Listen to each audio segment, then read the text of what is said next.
Welcome to Popternative, where we dive into topical discussions from the worlds of pop culture, social media, and sports. Here is your host, Peter Remoliotis, aka PD Beats.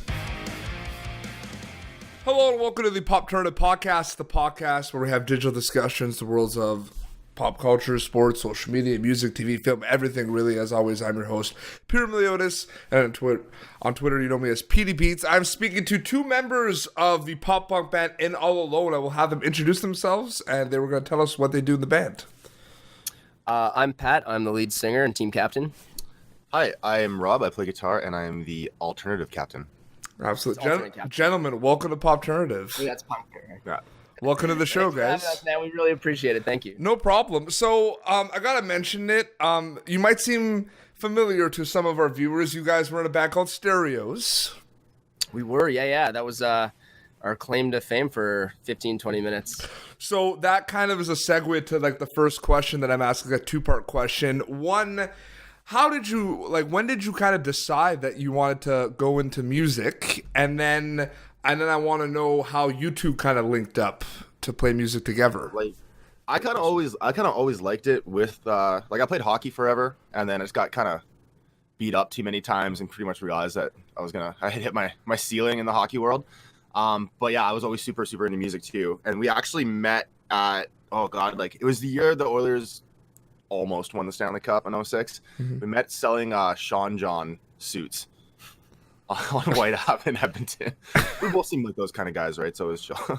No, it's true. Yeah, I would say same sort of story of in sports my whole life, and then for some reason other kids kept growing and I didn't, and so I remember I went to a show for the band AFI, and that day I was like, no, I'm gonna be in a band. I don't even know if I can sing or do anything. And then we met a few years later, and it was the rest is kind of history. We've been in bands together ever since. You probably just saw Davey Havoc and you're like, yeah, like this is what I want to do.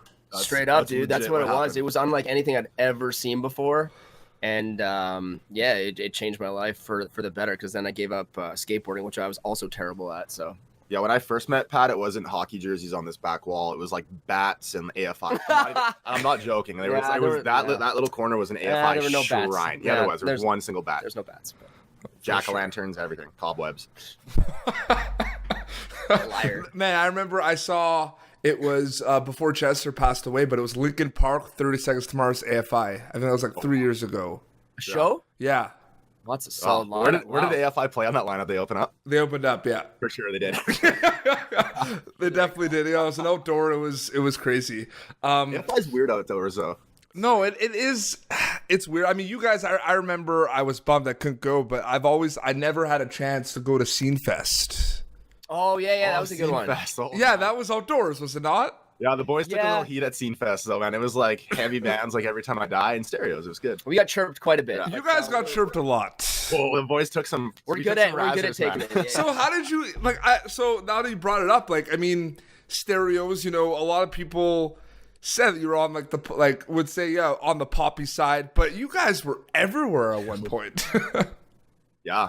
Yeah, I mean, like, it's funny to look back in retrospect, because we're able to like make fun of ourselves, where we can be self-deprecating, but it's taken a while to like look back and be really, really proud of what we did. And because like you said, there's a lot of kind of negative connotation, there's a lot of auto-tune on there, and but like we accomplished more than we had ever set out. We weren't put together by TV. We started in a basement. We sucked. We like went job to job just to tour for the weekend, do whatever we could. We worked our asses off.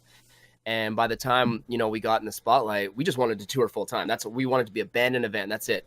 And so to, not be able to go into shopping malls for a couple of years there was beyond the scope of what we'd ever imagined. And, we're really proud of that. You guys started as Turn It Up, right? That was the name of the band? It was Stand By Me first, which okay. Obviously had some legal ramifications.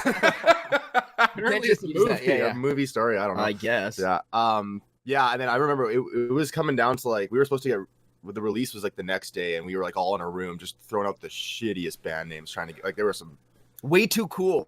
Way Too Cool was actually So Turn It Up was not one, right? Turn It Up was one. We did settle on that for like a week, and then again, the label was like, you know what? That's not good. Oh, City Kids was one too. City Kids, but there was also. I feel like the City Kids wouldn't work. I feel like the City Kids wouldn't work, Pat, because there was the New Cities at that point too. That was part exactly. of But there was the New Cities, and they were sick. And like City Kids, and like, can you imagine trying to build a career on the name City Kids? It's like you will be 35 one day. We're there. You know, Doesn't it? No. City.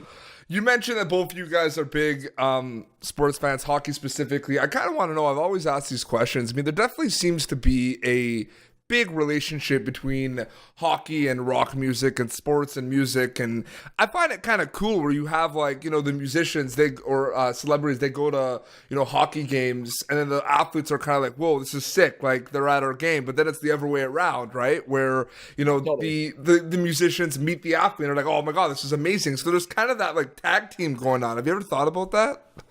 Yeah, it's interesting. I mean, I think they always want to be us and we always want to be them, kind of thing. Like I remember we were in Ottawa to see Edmonton play, and they brought us down. This was when Stereos was still kind of cool, and as cool as we could be, I guess. And they brought us down to meet the boys. And I remember we met like Eberly and like Taylor Hall signed something for you, and it was just like shaking. And I'm like, these guys are just like hockey boys, man. They probably think, well, they for sure didn't think we were cool, but like. And you know what's interesting though too is that you mentioned that there's like this strong relationship between the two, and I haven't always found that, to be honest, especially when we toured the States. Yeah, it's because worse in the States. I have no problem saying this for the rest of my life. I'm a way bigger hockey fan than I am music. Like I love doing music, but like it's kind of what we're good at. So we're like, I'm obsessed with hockey and like sports. Where you tour in the States, I found, and maybe things have changed, but band dudes never got that with us. We'd be on tour, we'd be like have to watch the hockey game. I remember we got chirped, like, and not like in a funny way, like the guy from Boys Like Girls. Remember that drummer? Oh yeah. He's like, fucking Canadians, because we were playing hockey. We were doing an arena tour, and not a big deal. Is that good? You toured with Boys Like Girls? We did, and Headley. Okay. And we were playing hockey backstage, like Canadians like hockey, and like It's like you're from Boston, buddy. they don't like sports. They like, I don't know if it's like a jocks versus musician things, but again, we were, I guess, jocks first and foremost. So I found it like it hasn't always been. We haven't always found a lot of other bands who are into sports. It's funny because do you know the band New Politics? Do you know? Have you heard of them?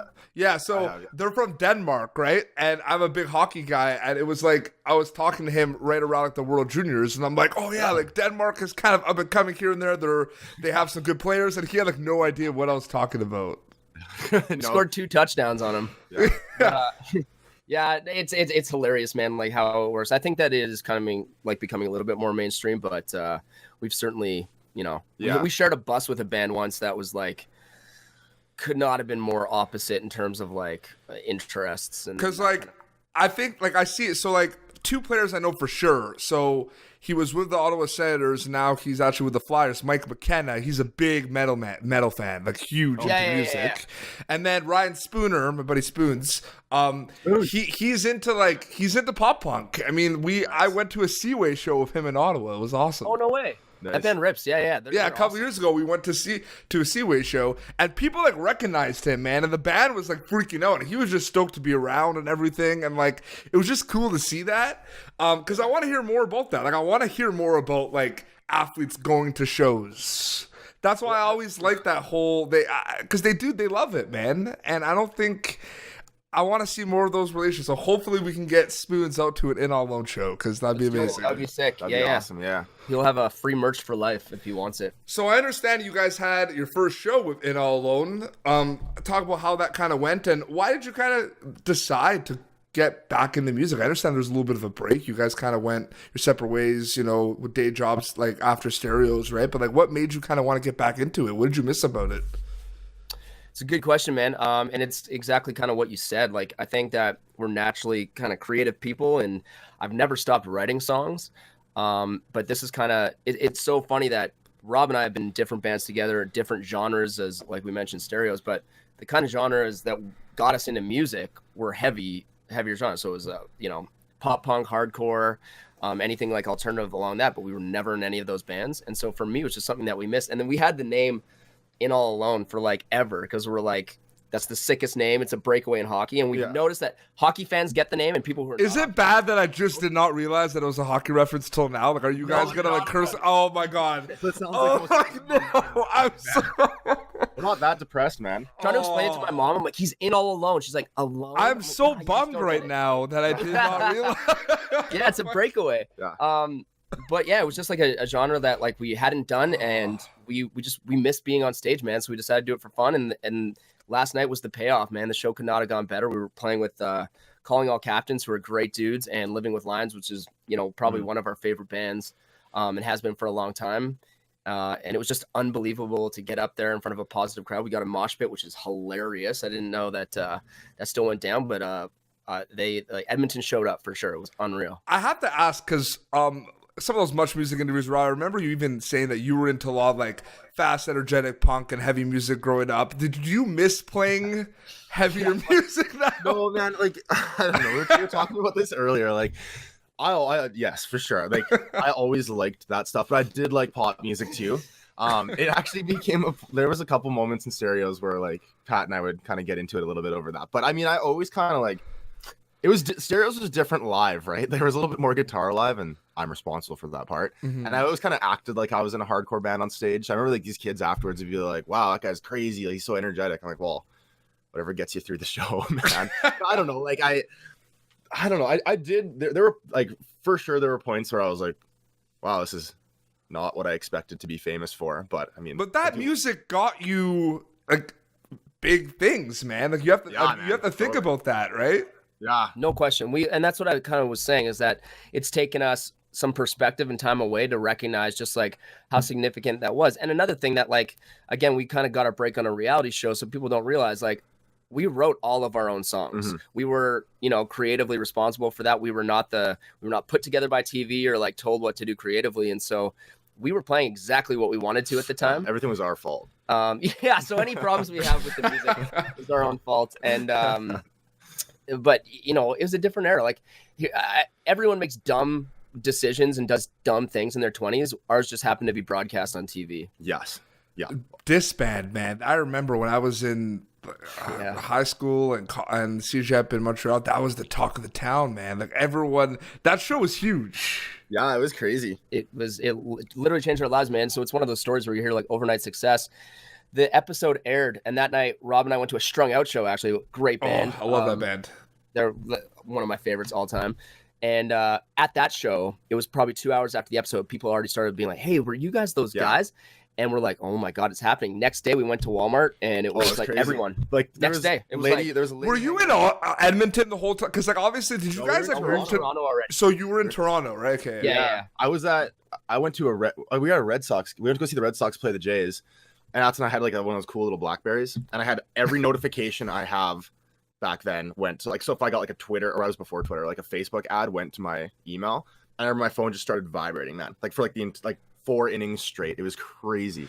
But I feel like, because I'm sure you're gonna get these like I have a lot of, so you guys are big Mighty Ducks fans. I don't know if you know this, but I've had some like the OG like actors from the Mighty Ducks, like Matt who played Lester Averman. Averman's been on the show, and he shows it like number 00 as well. Man, he like showed like he had like a bobblehead, like his own. And he had his own like hockey cards. He like brought all this memorabilia. I'm like, this is awesome. He's like showing it all. Unreal. And then we had Carp. Remember Carp? He was in the first one. Yeah.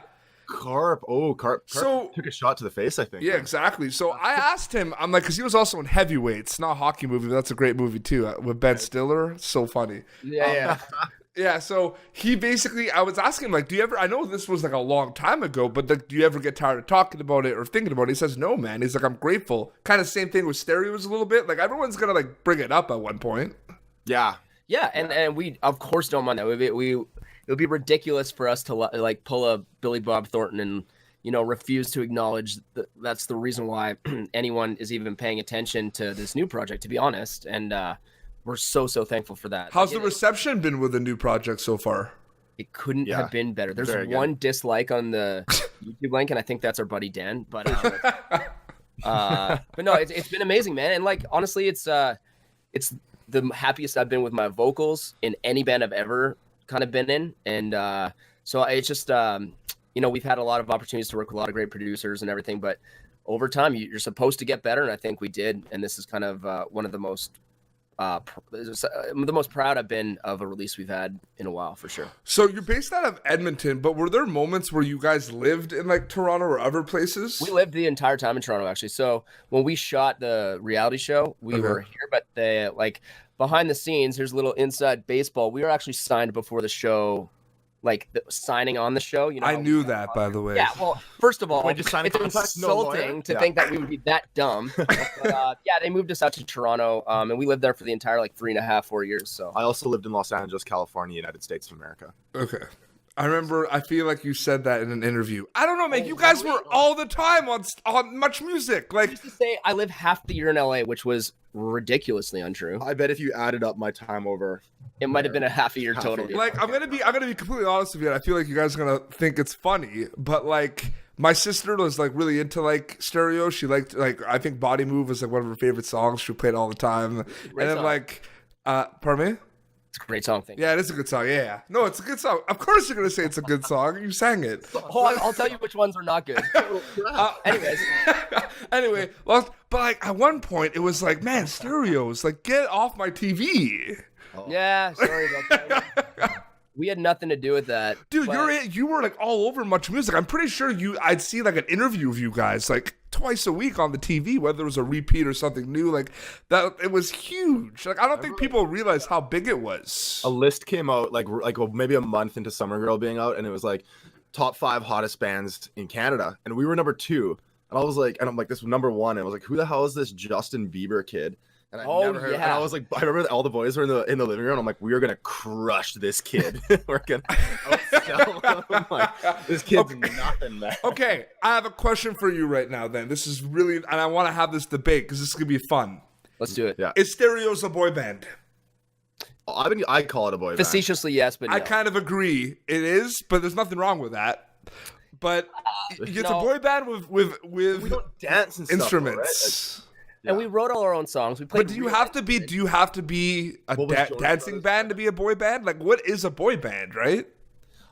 Maybe we're getting into semantics here, but I would say I guess so. Yeah, you know what? In that our appeal was a boy band appeal, and I guess we have tattoos, so that kind of gave us an edge. But of course, that doesn't matter.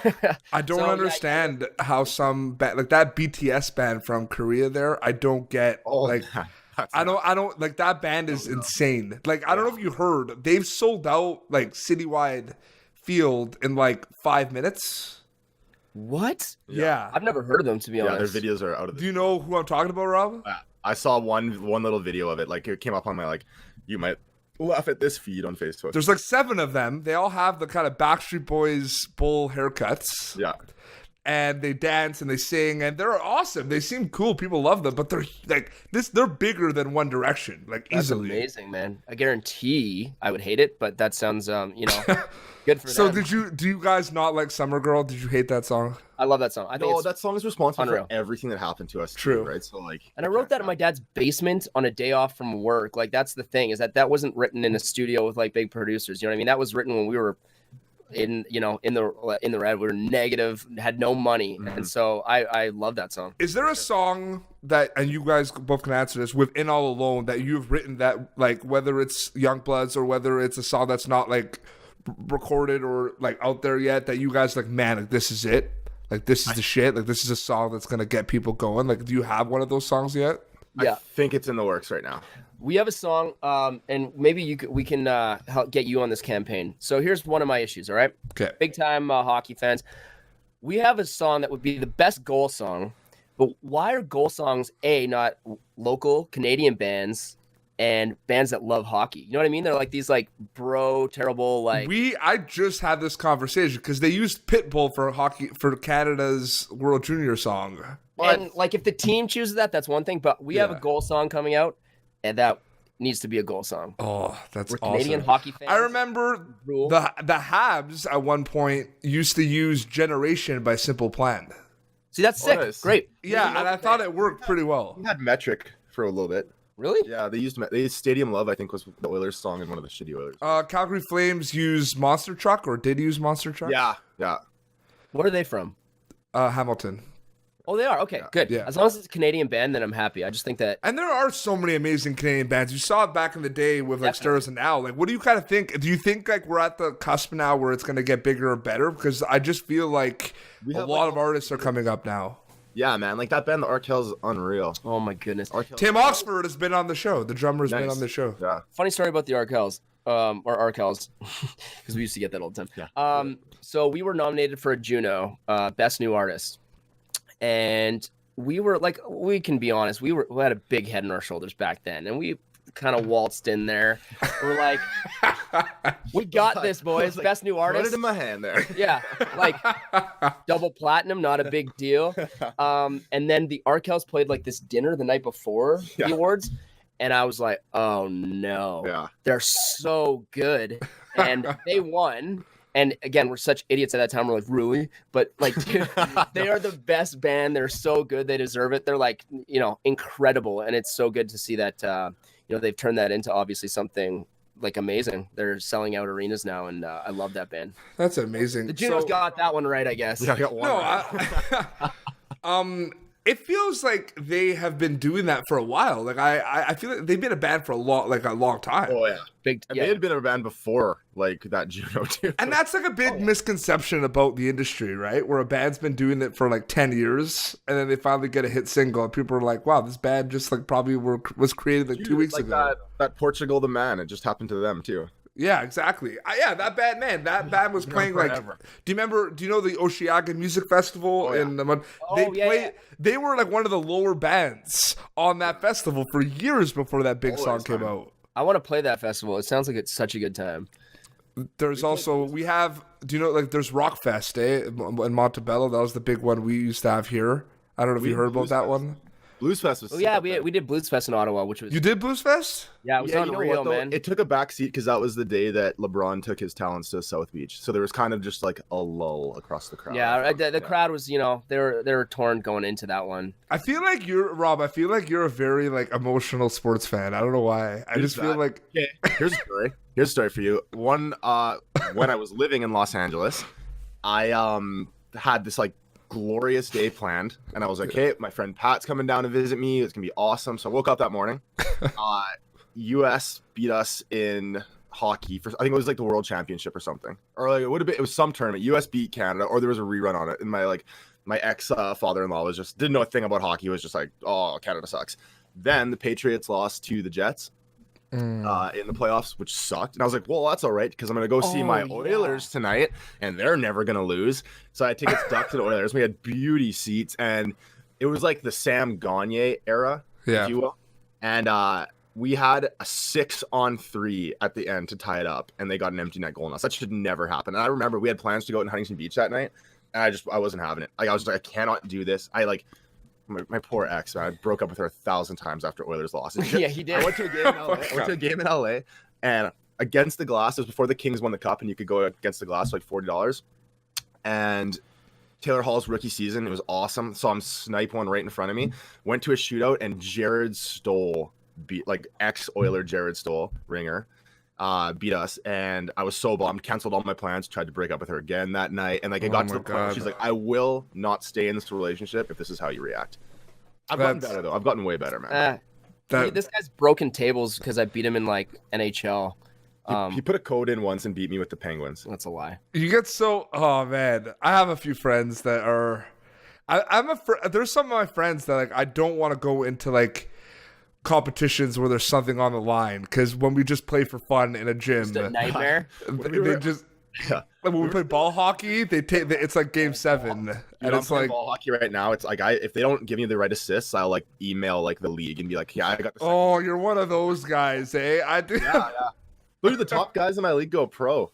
There's a couple Chell guys in there too. Oh, that's awesome. Yeah, we'll have to talk about that afterwards, because Yeah. I definitely I know what you're like. That's a struggle, man. You need those assists for those ball hockey stats. Oh yeah, Yeah. I'm on the third line right now, man. I gotta get those bats. you can also confirm with me that ball hockey and ice hockey is completely different. No, because they're not like there's like because of the running, man. It levels the playing field. They're so different though. I find I play both. Skate, man. All these. I think that's his point. He said it's so different. Yeah. So it's like They're all these completely dudes that can different. skate now are like guys that can and like a lot of the guys that didn't play growing up, I find, but still love hockey, are like they join just to fight.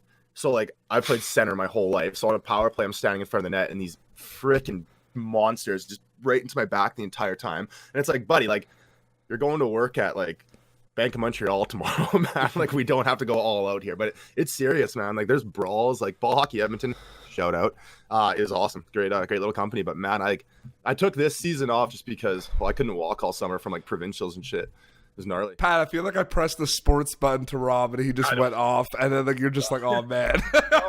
See, that's the thing is that I can hold my own in real sports talk, but in Rob's fantasy world of ball hockey, like if you get him started, like mistake by you, it just doesn't stop. It can go pro, man. Did you know that Rob got a concussion once by staring at his reflection in the glass, and then he like ran into something?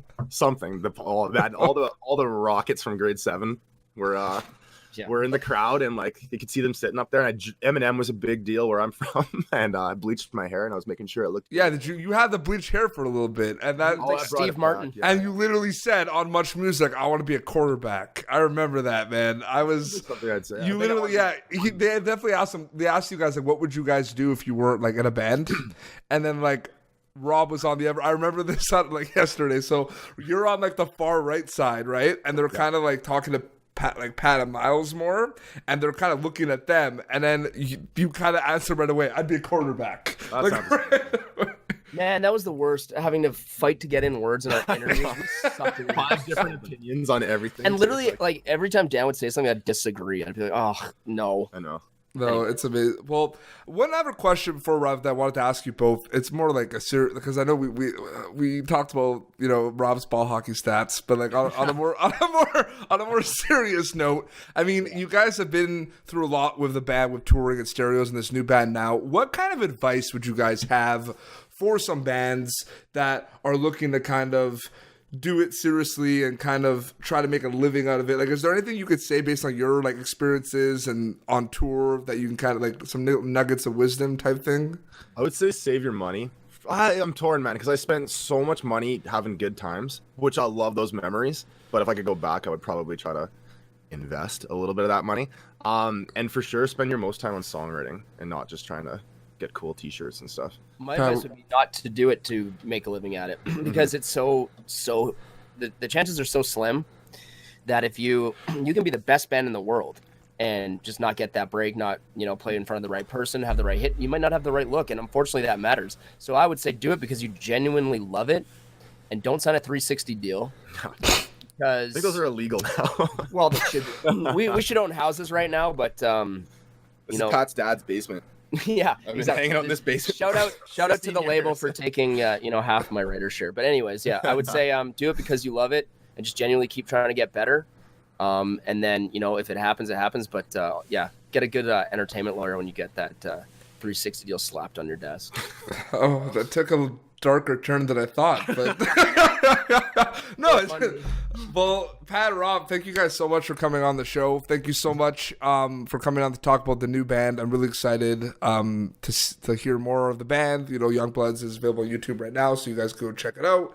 And I know it's going to be on Spotify soon. Pat, we talked about this. In a week. Yep. Okay, perfect. That's that one thing I'll say is that I've never had to like get my own music on iTunes. It was always taken care of. So it's been I've been learning that a little bit. But don't some bands kind of like, but like I feel like that's a bad thing too. Like when you're there, everyone's doing it for you, but sometimes it's good to kind of be involved. Oh, 100%. That's what I'm saying. Like I wish it's like I don't have these very like basic skills on like getting my music online when it's like easier than ever to do so. So I've been learning, but yes, it's going to be iTunes, Spotify, everything. I think like within the next week or so. Where can people follow the band? Like on Twitter, or YouTube? Like where can they check it out? Our Twitter handle is at ODRs and Dive Bars, and then we're Excellent. at In All Alone on Facebook and Instagram. So please check it out. Absolutely. And where can we follow you on Twitter and Instagram, Pat? I am the Kordyback on Twitter, my last name, and I am Kordyback to the future on Instagram. I probably need to change that. Rob, what's your Instagram? And I understand that you found your password on Twitter like 2 days ago. Yeah. Oh, I was about to say my password, but That would have been so bad. I am on Twitter at 780Rob, Champion City, and Robb Chalifoux on Instagram, 2 B's in Rob. Good luck. Perfect. Yeah. Well, this is awesome and all the best, guys. Thank you so much for having us, man. much, That was a blast. We'd love to do it again. For sure. Well, this has been Popternative, youtube.com/Popturn for previous episodes. And until next time, this is Pat, Rob, and PD Beats signing off. Thank you for tuning in to Popternative. Make sure to check out our past episodes of Popternative on YouTube. Be sure to like Popternative on Facebook and follow us on Twitter. This has been an Autograph Communications production.